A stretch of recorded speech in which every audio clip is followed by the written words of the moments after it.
Reka ngusuhuza ukurikirana umunsi ku munsi amakuru ndetse n'ibiganiro bya Rise Up Media TV aho uherereye hose hagiye hatandukanye, nizera ko umeze neza cyane.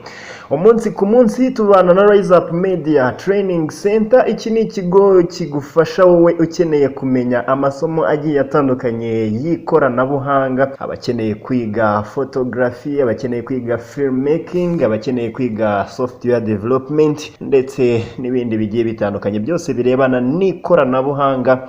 Nta handi nakurangira rwose atari muri Rise Up Media Training Center. Ni hano mu karere ka Rubavu, imbere neza yo musigiti rwose. Aho ngaho niho wabasanga, ubundi ukibonera amasomo agiye atandukanye, ubundi ukarushaho kukabya inzozi zawe kuri wowe wahoze urota kuba waba umuhanga muri ayo masomo yose uko yakabaye. Bahamagare kuri 0785396224 cyangwa se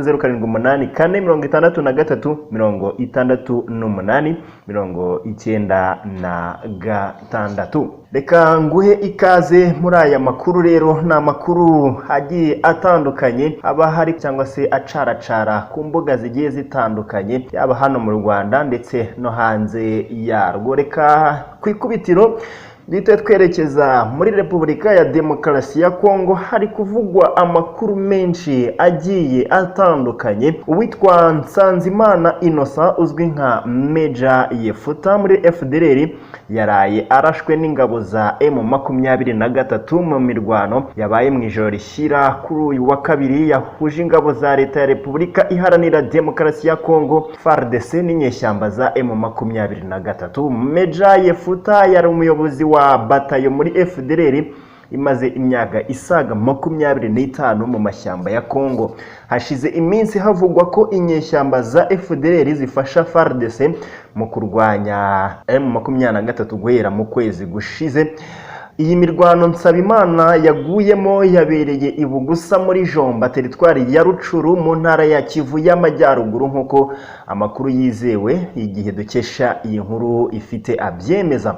Ku ruhande rwa M23 bavuga ko mu mirwano bivuganye abarenga 50, bamwe imyirondoro yabo ikaba itaramenyekana. Umuvugizi w'umutwe wa M23 Major Wiringoma yavuze ko FARDC na FDLR batakaje abarwanyi benshi. Kuri uyu wa mbere igisirikare cya Repubulika ya Demokarasi ya Kongo FARDC nacyo cyemeje ko abasirikari bacyo babiri bapfiriye mu mirwano ya M23. Major Nsabimana Innocent yinjiye mu gisirikare anyuze mu ishuri rya gisirikare ryahoze ryitwa ESO Butare, École des sous-officiers, mu mwaka w'1990. Mu mpera za Nyakanga mu mwaka w'1994 ingabo za FARDC zimaze gutsindwa yahungiye muri Kongo, ari naho yinjiriye muri FDLR. Ikindi twakubwira nuko abarwanyi b'umutwe wa M23 bashinje ingabo z'umuryango w'abibumbye zishinzwe kubungabunga amahoro muri Repubulika ya Demokarasi ya Kongo MONUSCO gufatanya n'ingabo z'iki gihugu FARDC ndetse n'umutwe w'iterabwoba wa FDLR mu bikorwa byo kubagabaho ibitero. M23 yavuze ko ubu bufatanye bwatangiye kugaragara cyane mu bitero ingabo za FARDC zayigabyeho guhera ku wa mbere bigakomeza no kuri wa kabiri. Uretse MONUSCO, FARDC na FDLR, ibitero ngo biri no kugaragaramo abarwanyi ba Mai Mai Nyatura. Umuvugizi wa M23 yatangaje ko muri iyi mirwano yajemo n'ingabo za MONUSCO zikoresha kajugujugu yari ikomeye, ariko babashije kubasubiza inyuma. Ati mu mirwano yakomeje uyu munsi mu bice bya Sabyinyo, Runyoni na Canzu, ndetse hajemo n'ingabo za leta FARDC Nyatura, FDLR ndetse hanajemo n'ingabo za MONUSCO zaturasheho zikoresheje kajugujugu ebyiri n'ibifaro bitandukanye. Twabashubije inyuma ndetse haguye abasirikare benshi, abasigaye bagenda biruka basiga ibikoresho byinshi, n'ubu dukomeje kubirukankana. Muri iyi mirwano ikomeje, impande zombi zishinjanya kuba nyirabayazana mu kubagabaho ibitero, ije nyuma y'akamo katewe n'akanama gashinzwe amahoro kasabye impande zombi guhagarika imirwano zikayoboka ibiganiro. Ikindi gikomeje kuvugwa hariya muri Kongo nuko rwose ubu ngubu abakora ubucuruzi buciriritse bwambukiranya imipaka hagati y'akarere ka Rusizi mu Rwanda n'umujyi wa Bukavu muri Repubulika ya Demokarasi ya Kongo baravuga ko umwuka mubi uri hagati y'ibihugu byombi urimo kugira ingaruka ku bucuruzi bwabo, bakaba bagirirwa nabi. Umwe muri aba bacuruzi bato batembereza imboga n'imbuto yabwiye Ijwi rya Amerika ko muri Kongo n'umumotari agutwaye akamenya ko uri umunyarwanda ewana no kuguhata inkoni. Yagize ati twebwe turi kujya muri Kongo n'umumotari ntumutege kuko amenye ko uri umunyarwanda ni inkoni nyinshi cyane. Ubu nge nabo twari tuziranye ntabwo natungura ijisho ngo baribone kuko ndi umunyarwanda. Mugenzi we ati iyo twambutse muri Kongo batubwira ko hari abasirikari bafashe ngo ntibazemera kutuvogera uko mwishakiye. Undi ati iyo utabyawe n'inzoka nawe uba uri inzoka, iyo ubyawe n'umurozi nawe uba uri umurozi. Hari undi mugore wavuze ko muri Kongo hari ihohoterwa, amagambo akomeretsa ndetse asesereza. Abaturage bakoresha ibyitwa visa barayambuwe, abandi bamburwa ibicuruzwa, abandi bakwa amafaranga atagira icyo asobanuye igihe barengeje saa 11. Ibi byose bibaye nyuma y'aho FARDC itangiye kurwana na M23. Aba baturage bavuga ko ngo twe ntitubizi, dusaba ko impande zombi zaganira ibibazo bihari bigakemuka. Ikindi twakubwira nuko Minisitiri w'Intebe wungirije akaba na Minisitiri w'Ububanyi n'Amahanga wa Repubulika ya Demokarasi ya Kongo Christophe Lutundula yashimangiye ko nta mishyikirano leta izagirana na M23 kubera ko bamaze kwemeza ko ari umutwe w'iterabwoba. N'amagambo Minisitiri Lutundula yatangarije abanyamakuru mu kiganiro bagiranye ku itariki ya 6 z'uku kwezi kwa 6 umwaka wa 2022 ubwo yari kumwe na Minisitiri ushinzwe itumanaho n'itangazamakuru akaba n'umuvugizi wa guverinoma Patrick Muyaya. Iki kiganiro cyari cyerekeye uruzinduko umwami Philippe w'Ububiligi yagiriye ku munsi w'ejo gusa no kubaza ibyerekeye ubuzima bw'igihugu byari byemewe. Yagize ati kuri M23 ndizera ko inama y'umutekano yo ku rwego rwo hejuru yafashe icyemezo bitangazwa na Minisitiri w'itumanaho n'itangazamakuru n'umutwe w'iterabwoba, nta mishyikirano igikenewe birasobanutse. Uyu mukuru wa diplomasi yavuze ko kubw'iyi mpamvu leta ya Repubulika ya Demokarasi ya Kongo igomba kurwanya uyu mutwe, ati tugomba kuyirwanya kandi amasezerano y'amahoro inzira y'imishyikirano y'i Nairobi yanzuye ko imitwe yitwaje intwaro itazinjiramo itazabona amahirwe yatanzwe n'umukuru w'igihugu. Ingabo z'umuryango wa EAC zizayirwanya zirandure, ntabwo turi kugirana imishyikirano nayo mu 23 kandi munyizere ni impamo n'umwanzuro wafatiwe i Nairobi.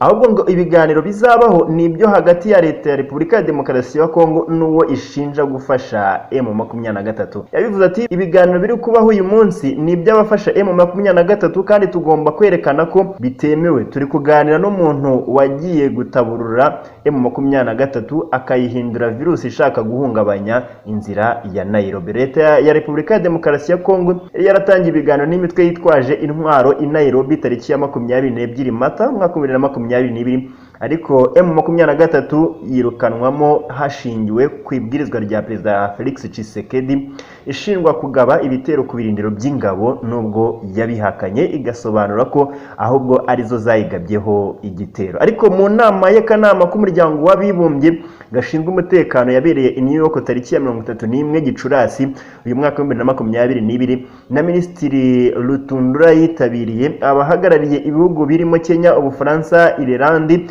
Ubwongereza ndetse n'umunyamabanga mukuru w'umuryango w'abibumbye Antonio Guterres basabye impande zombi kujya mu mishyikirano. Ubusabe bw'ibi bihugu kandi bwashimangiye ubwatanzwe n'ibihugu byo mu muryango wa Afurika yunze ubumwe mu nama yabereye i Malabo muri Guinea Equatorial tariki ya 28 Gicurasi umwaka wa 2022. Iyi ni nayo Minisitiri Lutundula yayitabiriye mu izina rya Perezida Tshisekedi. Mu zindi nkuru, ubwo yagezaga ijambo rye ngarukamwaka rigaragaza uko igihugu gihagaze ku nteko ishinga amategeko muri Uganda, Perezida Museveni yagarutse ku mutekano muke uvugwa mu bihugu byo mu karere. Ubwo yagezaga ijambo rye ngarukamwaka rigaragaza uko igihugu gihagaze ku nteko ishinga amategeko muri Uganda, Perezida Museveni yagarutse ku mutekano muke uvugwa mu bihugu byo mu karere. Yavuze ko kwaba ari ukwibeshya gukomeye kwemeza ko umutwe wose witwaje intwaro ufite icyo urwanira ari umutwe w'iterabwoba. Museveni yashimangiye ko hari intambara zemewe n'izitemewe, atanga urugero ku ntambara zo kwibohora zabaye muri Uganda, Sudani y'Epfo n'izindi zo kurwanya amacakubiri. Irinze kugira igihugu atunga urutoki muri Afurika, ariko atanga urugero rwo muri Afurika y'Epfo aho abazungu batemeraga ko umuturage w'umwirabura kavukire afite uburenganzira bwo gutora, bityo ko ibyo nta kindi cyari kubikemura usibye intambara. Kuri Museveni ngo iterabwoba ni ukurwana utavangura, wica ukanagaba ibitero ku batari abarwanyi, nko kwica abaturage, imfungwa z'intambara no gutwika ibikorwa remezo birimo amashuri. Perezida Museveni yavuze ibi mu gihe muri Kongo hakomeje ubushyamirane bw'ingabo za Repubulika ya Demokarasi ya Kongo na M23 irwana ivuga ko iharanira uburenganzira bw'umuturage wa Kongo uvuga ikinyarwanda no kumurinda itotezwa iryo ari ryo ryose. Kongo yo iherutse gutangaza ko uyu mutwe wa M23 ari umutwe w'iterabwoba kandi ugomba kurwanwa bimazeyo. Icyakora ngo Uganda iriteguye gutanga ubufasha bwose bushoboka ngo amahoro mu karere agerweho, nk'uko ijwi rya Amerika ryabitangaje. Reka twerekeze no muri Afurika y'Epfo turebe naho ikiri kuhavugwa. Nuko muri Afurika y'Epfo kuva mu cyumweru gishize Perezida Cyril Ramaphosa wa Afurika y'Epfo w'imyaka 69 yaciwe intege n'ihishurwa ry'ubujura bw'amafaranga yibwe muri kimwe mu bikingi bye. Kuri wa kabiri ushize ishyaka ry'abaharanira ubwisanzure mu bukungu ryahamagariye Cyril Ramaphosa kuva ku mirimo ye, nk'uko iyi nkuru dukesha Elo News ivuga. Perezida wa Afurika y'Epfo arimo gukorwa iperereza ku bujura bwa miliyoni 4 z'amadolari yibwe mu gikingi cye. Ibi byabaye muri Gashyantare mu mwaka 2020, ariko byatangajwe gusa mu cyumweru gishize. Araregwa icyaha cy'iyezandonke.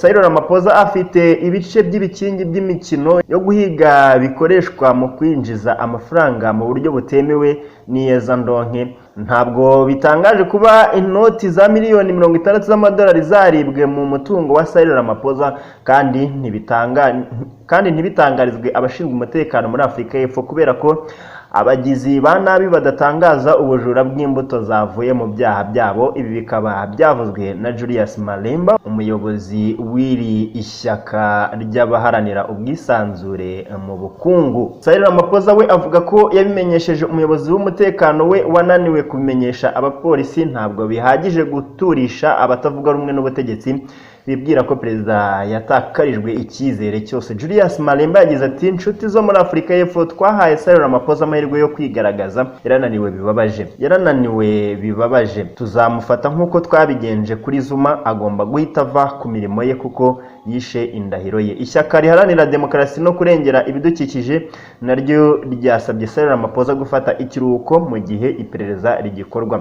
Mu mpera z'icyumweru gishize umukuru w'igihugu cya Afurika y'Epfo yavuye mu guceceka ahakana imyitwarire y'ubugizi bwa nabi, anagaragaza ko yiteguye gukorana n'abashinzwe iperereza. Reka tujye hanze y'umugabane wa Afurika tunyarukire muri Isirayeli turebe ikiri kuhavugwa. Muri Isirayeli ukuntu bihagaze muri iyi minsi, komisiyo yigenga y'iperereza yashyizweho n'akanama k'umuryango w'abibumbye gashinzwe uburenganzira bwa muntu nyuma y'igitero cyo mu mwaka 2021 cya Isirayeli ku karere ka Gaza. Yavuze ko Isirayeli igomba gukora ibirenze guhagarika kwigarurira ubutaka abayobozi ba Palestine bifuza kubw'igihugu kizaza. Raporo yashyizwe ahagaragara ku wa kabiri ivuga ko guhagarika gutura ku ngufu byonyine bitazaba bihagije. Irasaba ko hajyaho izindi ngamba kugira ngo abanyepalestine bishimire uburenganzira bw'ikiremwa muntu mu buryo bungana.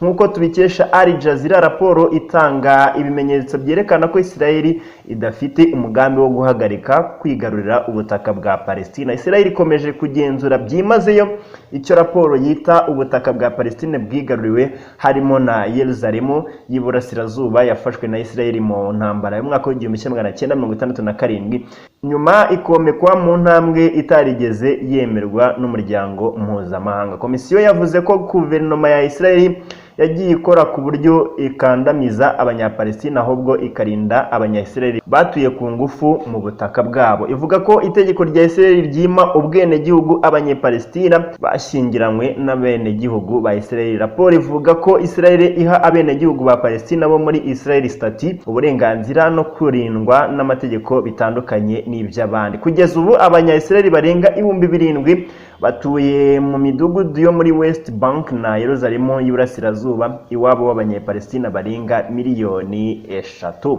Izi nizo nkuru twari twabateguriye, mwese mudahema gukurikirana inkuru n'ibiganiro bya Rise Up Media TV. Reka tubashimire cyane, mwibutsa nyabuneka wowe ushaka kwifatira amasomo agiye atandukanye y'ikoranabuhanga arimo nka photography, filmmaking, graphic design, TV production, ICT ndetse na software development, n'ahandi nakurangira usibye muri Rise Up Media Training Center.